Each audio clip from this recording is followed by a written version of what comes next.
Hello दोस्तों, जैसा कि आपको पता होगा यूपी ट्रिपल एस सी के द्वारा आपके यूपी लेखपाल यूपी लेखपाल के बारे में एक अच्छी जानकारी है। क्या सूचना है वो आप लोग देखेंगे। इसके सिलेबस के बारे में हम लोग जानेंगे, क्या सिलेबस है वो बातें आपको बताई गई हैं। उत्तर प्रदेश अधीनस्थ सेवा चयन आयोग लखनऊ द्वारा 2021 के अंतर्गत जैसा कि आपको बताया गया था कि भर्ती आने वाली हैं, आप लोग तैयारी में लग जाइए। लेखपाल पद की मुख्य परीक्षा प्रकाशित प्रारंभिक की गई है और ऑनलाइन आवेदन आमंत्रित किए जाने हैं। चलते हैं यहाँ पर देखते हैं सिलेबस जो सबसे इम्पॉर्टेंट है। लेखपाल के रिक्त पदों पर चयन हेतु लिखित परीक्षा की परीक्षा योजना एवं पाठ्यक्रम। लिखित परीक्षा एक पाली की होगी जिसमें प्रश्नों की कुल संख्या 100।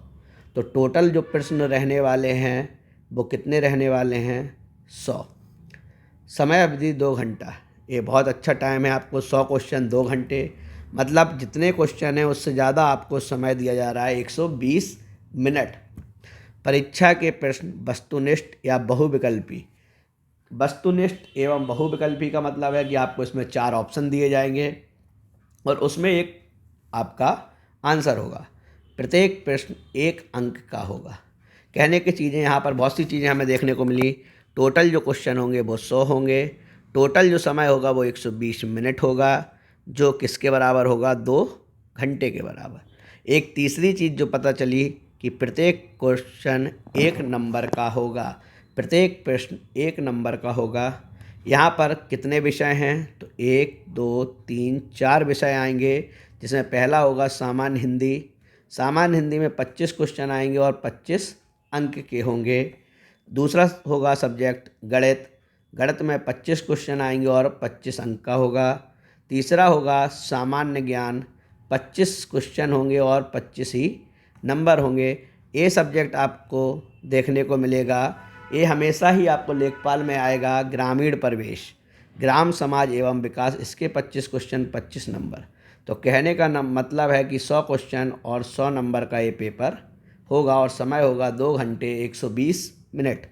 यहाँ पर बहुत ही इम्पोर्टेंट बात जो हमें ध्यान रखनी है कि तुक्का यहाँ पर नहीं चलेगा, क्योंकि उपयुक्त परीक्षा हेतु नेगेटिव मार्किंग ऋणात्मक अंक दिए जाने हैं। जो प्रश्न के पूर्णांक का 1/4 मतलब 25% होगा। तो कहने का मतलब अगर आपके 4 क्वेश्चन गलत होते हैं तो आपका 1 नंबर कट जाएगा। इसलिए हमें ध्यान रखना है, पेपर में ज़्यादा से ज़्यादा क्वेश्चन सही करने की कोशिश करेंगे। गलत होने पर आपका नेगेटिव मार्किंग होगा। अब आगे देखते हैं पाठ्यक्रम। जो 4 सब्जेक्ट हैं उसके अंदर क्या क्या पूछा जाना है। तो सामान्य हिंदी में क्या पूछा जाएगा? समास, पर्यायवाची, विलोम, तद्भव तत्सम, संधियाँ, वाक्यांशों के लिए एक शब्द, लोकोक्तियाँ, मुहावरे, वाक्य संशोधन, लिंग, वचन, कारक, काल, वर्तनी, त्रुटि से संबंधित अनेकार्थी शब्द, अपठित गद्यांश पर आधारित प्रश्न। तो लगभग हिंदी का पूरा सिलेबस इसमें पूछा जाएगा 25 क्वेश्चनों में, और आपको तैयार रहना है 25 क्वेश्चन के लिए। इन सब चीज़ों को पढ़ के जाना है, कोई समस्या नहीं होनी चाहिए। गणित, जैसा कि हम गणित में काफ़ी चीज़ें करा देंगे आपको, जब तक नंबर सिस्टम, संख्या पद्धति, परसेंटेज, प्रतिशतता, लाभ हानि, सांख्यिकी, आंकड़ों का वर्गीकरण, ये इम्पॉर्टेंट है, पढ़ के जाना, 1 नंबर ज़रूर मिलेगा। बारंबारता से भी आपको 1 नंबर मिलना तय है। बारंबारता, बंटन, सारणीयन, संचयी बारंबारता, ये सब इसी के पार्ट हैं। आंकड़ों का निरूपण, दंड चार्ट, पाई चार्ट, आयत चित्र, बारंबारता, बहुभुज। जैसे कि आपने अभी देखा था पेट में डीआई जो पूछी गई थी वो इसी के अंदर आएंगी। आंकड़ों का निरूपण इसी के अंदर आएगा सब कुछ। आंकड़ों का निरूपण, दंड चार्ट, पाई चार्ट, आयत चित्र, बारंबारता, बहुभुज। अब थोड़ी सी और चीज़ देखनी है, एडवांस की तरफ थोड़ा सा मूव करेंगे तो समांतर माध्य, बहुलक, माध्यिकाएँ और केंद्रीय माप आपसे पूछा जाएगा। यहाँ पर आपसे ऐसा कुछ नहीं है कि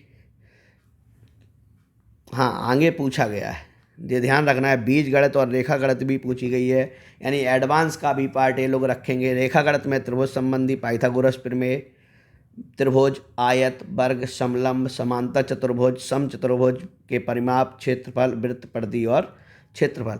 अभी हम इस पे मेंसुरेशन का एक सीरीज स्टार्ट करेंगे, उसमें ये सारी चीज़ें आपको वहाँ कवर हो जाएंगी मेंसुरेशन में, क्योंकि उसमें हम शुरू से लेकर एंड तक जितने भी क्वेश्चन होंगे सारे हम कराएंगे। यहाँ पर बीजगणित में क्या आएगा, एलसीएम एचसीएफ, 1 नंबर का जरूर मिलेगा एलसीएम एचसीएफ, उनसे संबंधित युगपत समीकरण, द्विघात समीकरण, गुणनखंड, क्षेत्रफल प्रमेय। तो हमें तैयार रखना है मैथ के लिए। मैथ भी 25 नंबर की है आपकी, और 25 में कम से कम कोशिश करनी है कि 23 नंबर हमारे आएँ। चलते हैं सामान्य ज्ञान की ओर। तीसरा जो सब्जेक्ट है वो सामान्य ज्ञान। इसमें आपको कई चीज़ें देखने को मिलेंगी। सामान्य विज्ञान, राष्ट्र अंतर्राष्ट्रीय घटनाएं, भूगोल, अर्थव्यवस्था, राज्य व्यवस्था, आंदोलन, और इसके बाद आगे चलेंगे और क्या है इसमें, विश्व भूगोल, जनसंख्या से केवल सामान्य जानकारी परख होगी, जिसमें भारत के भूगोल, भौतिक, पर्यावरणीय, आर्थिक, सामाजिक, जननांकी विशेष बल दिया जाएगा। कंप्यूटर के प्रारंभिक ज्ञान से संबंधित प्रश्न होंगे। एक बात और ध्यान रखनी है, सिलेबस में कंप्यूटर के बारे में नहीं कहा गया, लेकिन 1 से 2 क्वेश्चन कंप्यूटर का आपको जीएस में ही मिलेगा। तो जीएस में हमें कंप्यूटर को भी देख के चलना है, 2 क्वेश्चन। और इसमें कंप्यूटर में सब चीज़ें आएंगी आपकी, चाहे अर्थव्यवस्था हो, चाहे राज्य व्यवस्था हो, चाहे भारतीय आंदोलन हुए हो, चाहे अंतर्राष्ट्रीय घटनाएँ, भारत का इतिहास, विश्व भूगोल, जनसंख्या संबंधी प्रश्न, जो भी सब चीज़ें हैं सभी सामान्य ज्ञान में पूछ ली जाएंगी। और एक नया चैप्टर, इसको हमें पढ़ना होगा बड़े अच्छे से, क्योंकि ये भी आपका 25 अंक का है और आपके नंबरों में ये महत्वपूर्ण योजना के साथ चलेगा। अगर आपको इसको बेहतर करते हैं तो आपको नंबरों में अधिक फ़ायदा होगा। ग्राम विकास भारतीय संदर्भ में ग्राम विकास का कार्यक्रम, ग्राम विकास की योजनाएं एवं प्रबंधन, ग्राम विकास शोध प्रणालियाँ, ग्रामीण स्वास्थ्य योजनाएं, ग्रामीण सामाजिक विकास, ग्राम विकास, भूमि सुधार, त्रिस्तरीय पंचायती राज व्यवस्था।